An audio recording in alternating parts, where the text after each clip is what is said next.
કેશોદના મંગલપુર પાટિયા પાસે ટ્રેક્ટરે પલટી ડ્રાઈવર સહિત 5 લોકોને ગંભીર ઇજાઓ પહોંચી હતી। 3ને જૂનાગઢ ખાતે ખસેડવામાં આવતા કેશોદથી લોખંડ અને સિમેન્ટ તેમજ ટાઇલ્સ ભરેલું એક ટ્રેક્ટર માણેકવાડા તરફ જઈ રહ્યું હતું। આ દરમિયાન મંગલપુર ચોકડી નજીક ટ્રેક્ટરમાં ટેકનિકલ ખામી આવતા અચાનક ટ્રેક્ટર પલટી ખાઈ ગયું હતું। ટ્રેક્ટર પર બેઠેલા 4 લોકો તેમજ ડ્રાઈવરના આ દુર્ઘટનામાં ગંભીર રીતે ઘાયલ થયા હતા। આ ઘટનાની જાણ થતાં સ્થળ પર લોકો દોડી આવ્યા હતા। તાત્કાલિક 108 એમ્બ્યુલન્સ બોલાવી ઘાયલોને કેશોદની સબ ડિસ્ટ્રિક્ટ સિવિલ હોસ્પિટલમાં ખસેડવામાં આવ્યા છે।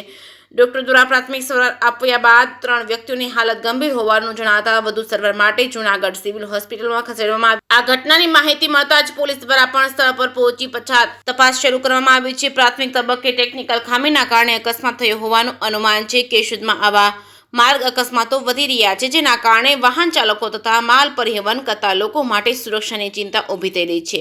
ટ્રેક્ટર કે અન્ય ભારે વાહન સાથે મુસાફરી કરતી વખતે જરૂરી તકેદારી રાખવી ખૂબ જ આવશ્યક બની ગઈ છે। જે કે સિંગુ સાથે રાજુ પંડ્યા, કેશોદ।